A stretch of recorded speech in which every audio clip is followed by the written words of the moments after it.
Areka nongere mbasuhuze kandi mbahe kaze mwe barundi namwe barundikazi mukurikira amakuru n'ibiganiro tubashikiriza kumubonesha kuri yanyu mukunda cane ya Isange TV.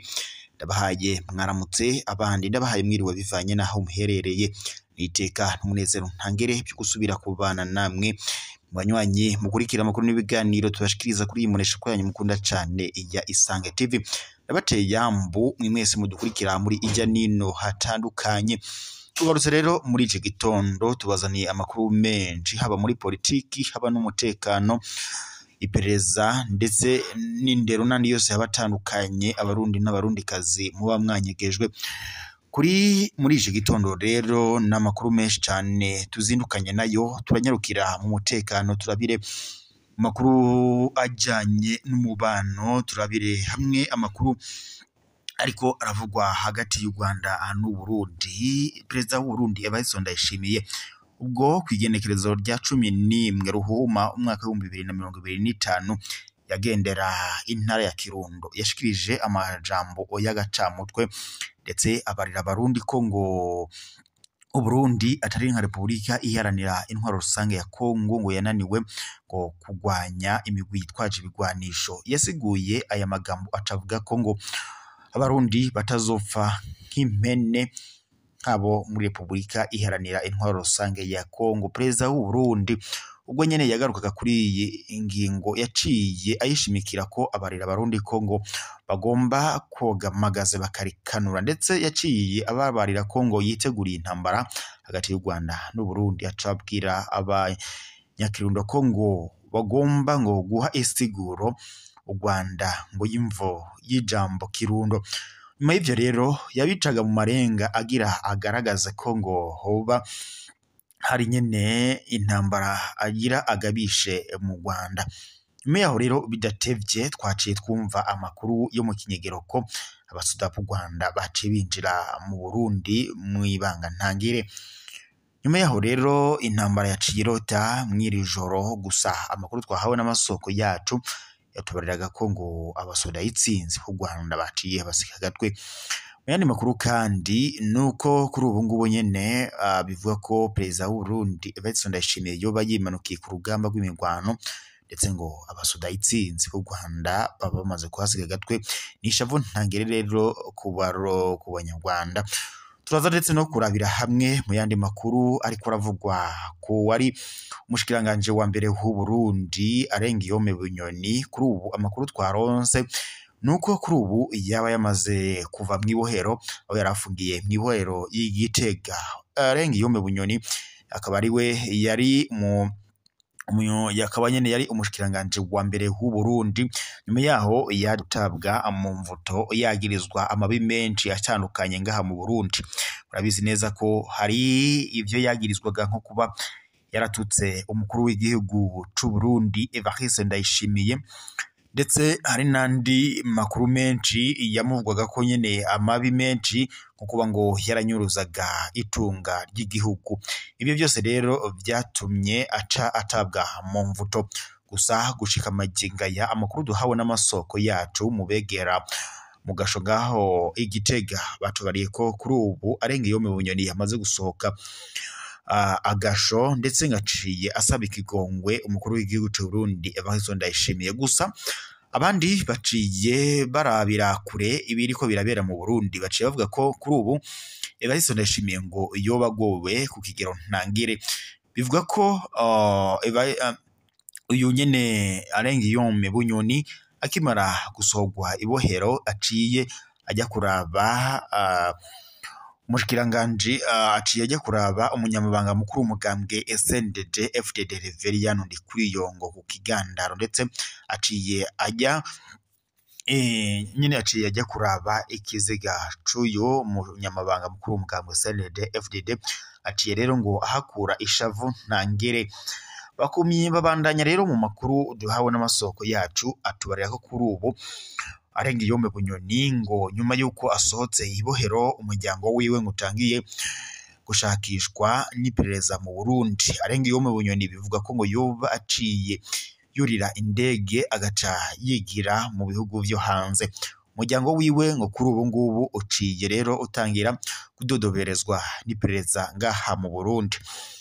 Nyuma y'ibi kandi turaza no kurabira hamwe amakuru arimo arakuvugwa mu karere k'ibiyaga binini, turaza gusimbukira ngaha muri Repubulika Iharanira Intwaro Rusange ya Kongo, turabe ukungene umutekano woba uhagaze.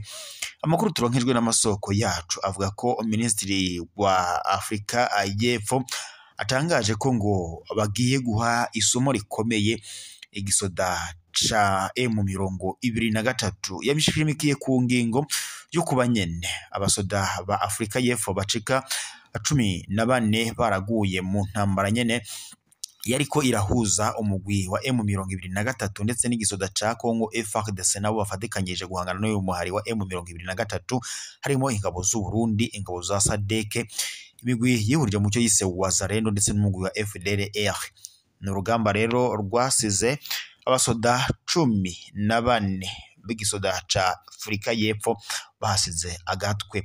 Ubwo rero umuperezida wa Afrika y'Epfo Cyril Ramaphosa yari mu nama yahuje abakuru b'ibihugu b'umuryango wa Afrika y'ubuseruko EAC muri Tanzania, yashimikiye ku ngingo ivuga ko abasoda itsinzi bamaze kuhasiga ubuzima, ndetse aca ashimikira kuri iyi ngingo avuga ko yoba agiye gukura abasoda biwe muri ico gihugu nyene kirimo intambara. Nyuma yaho rero mu kinyegero ntangere perezida wa Afrika y'Epfo yaciye yohereza abasoda intsinzi muri Repubulika Iharanira Intwaro Rusange ya Kongo ngo bagiye guha isomo ujya mugwi witwaje ibigwanisho wa M23.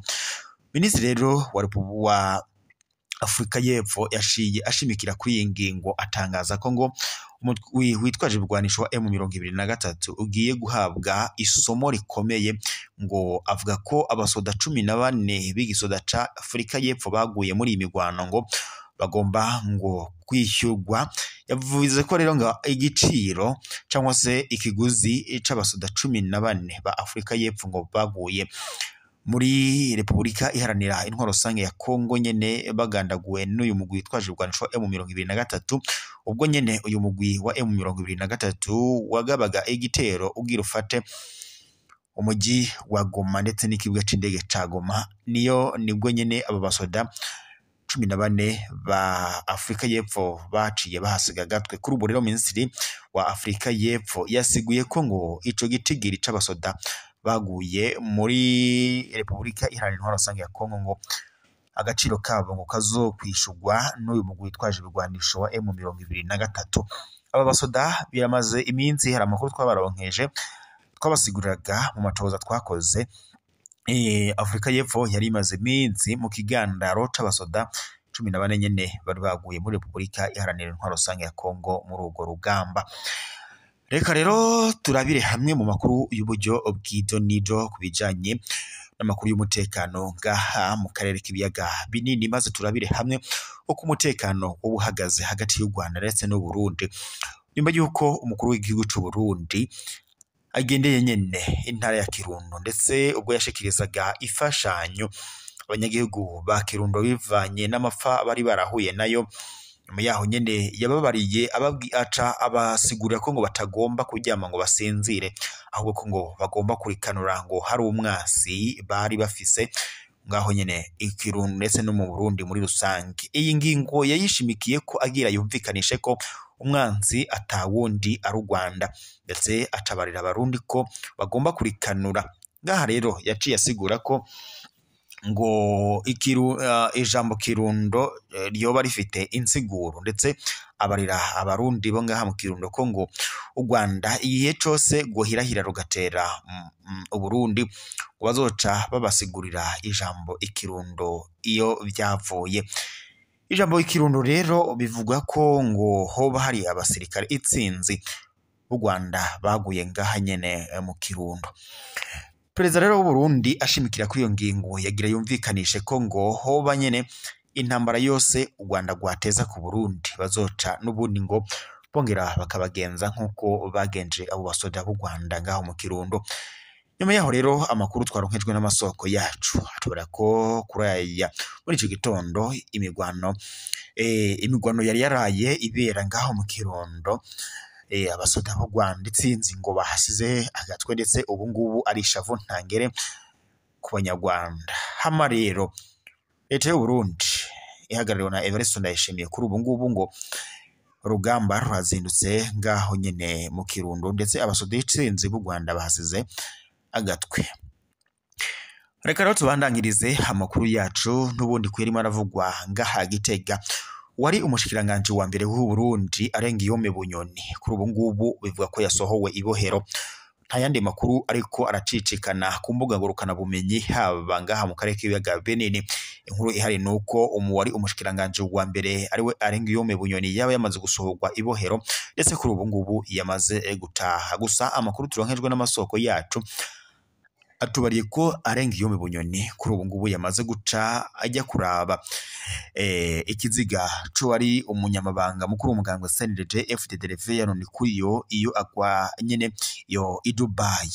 Akimara kurira indege rero amajambo yaciye aba menshi bivuga ko kuri ubu umuryango wa Arengiyome Bunyoni waciye utangura gukorwa ko ipereza n'abashinzwe ipereza mu Burundi ngo bamenye niba Arengiyome Bunyoni agira atoroke igihugu cyangwa se yoba hari andi manyanga agira akore ngaha mu Burundi. Umuryango rero wa Arengiyome Bunyoni waciye utangira gukorwa ko iperereza ngo bamenye nimba yoba ari mu gihugu cankwe yajabutse. Gusa amakuru duhawe n'amasoko yacu atubara ko kuri ubu Arengiyome Bunyoni yaciye ajabuka i Dubai agiye kuraba ico kiziga nyene co wari umushikiranganje wa mbere wa co wari nyene umunyamabanga mukuru w'umugambwe CNDD FDD Reverien Ndikuriyo.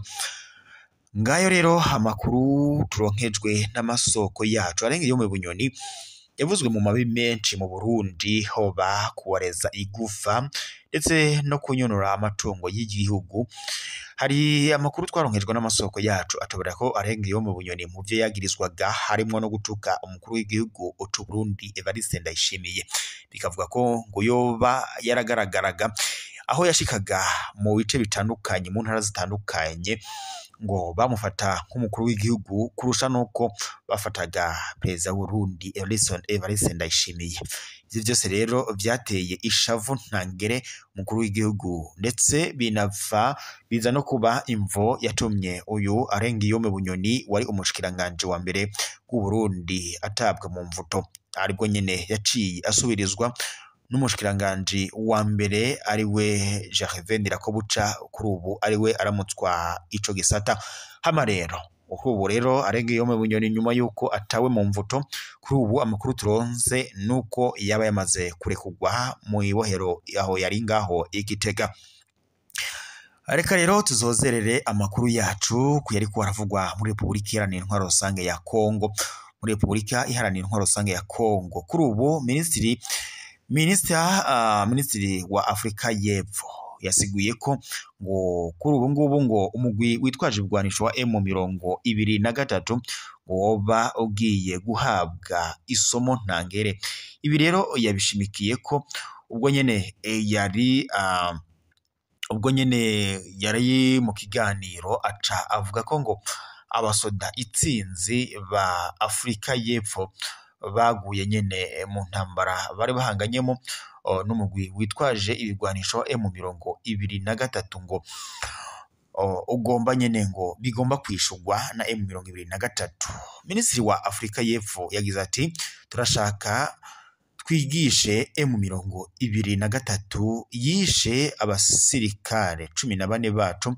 Aca agira ati agaciro k'igisirikare ca Afrika y'Epfo ngo kazishurwa n'uyu mugwi witwaje ibigwanisho wa M23. Yashimikiye rero kuri iyi ngingo nyuma yaho perezida wa Afrika y'Epfo Cyril Ramaphosa yari yatangaje ko agira avane abasoda ba Afrika y'Epfo muri Republika Iharanira Intwaro Rusange ya Kongo. Gusa mu makuru twaronkejwe mu kinyegero nyuma yaho batubari ko hari abasoda insinzi ba Afrika y'Epfo baciye bajabuka muri Repubulika Iharanira Intwaro Rusange ya Kongo ngo bajye guha isomo ujya mu witwaje ibigwanisho wa M23 kuva mu mpera z'umwaka wa 2021 ubwo nyene M23 yongeraga kwadukana ingwano muri Repubulika Iharanira Intwaro Rusange ya Kongo. Umutekano waratosekaye mu seruko bw'ico gihugu.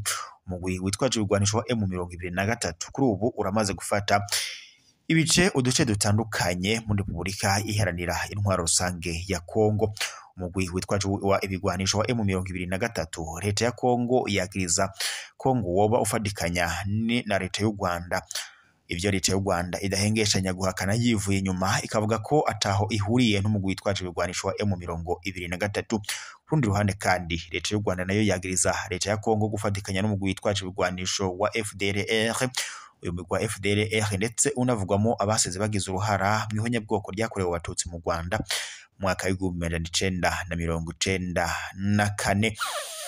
Umugwi wa FDLR ndetse na raporo z'impuguke za ONU mu makuru zashize ahabona zigaragaza ko woba ufadikanya na leta ya Kongo haba kuyiha ibigwanisho ndetse n'impuzu za gisoda n'ibindi nkenerwa byose bya gisoda.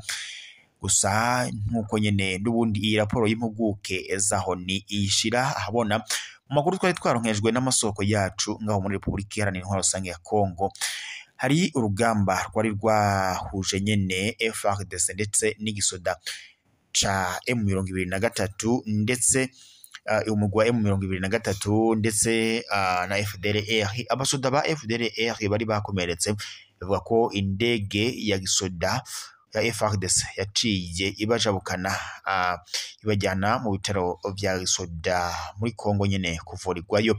Ayo rero n'amakuru yose yashizwe ahabona n'umuryango wa ONU ugira ugaragaze ko FDLR ifadikanya na Repubulika Iharanira Intwaro Rusange ya Kongo. Mwibanywanyi rero mudukurikira mu makuru n'ibiganiro tubashikiriza kuri imoresha kuri yanyu mukunda cyane ya Isange TV. Reka dusozerere ngaha amakuru twagira twabashikirizaga muri ici gitondo. Turaza kugaruka mu makuru ataha, mukomeze kugira ibihe byiza. Gusa wewe utarakanda sabone ndetse na partage ndakwibutsa gufyonda ko maze ukaba mbere kubona amakuru y'ibiganiro tubashikiriza kuri imoresha kuri yanyu mukunda cyane ya Isange TV. Tuyariteka n'umunezero ntangere kuba twari kumwe kubana namwe banywanyi mwadukurikiraga mu makuru n'ibiganiro twabashikirizaga kuri imoresha kuri yanyu mukunda cyane ya Isange TV.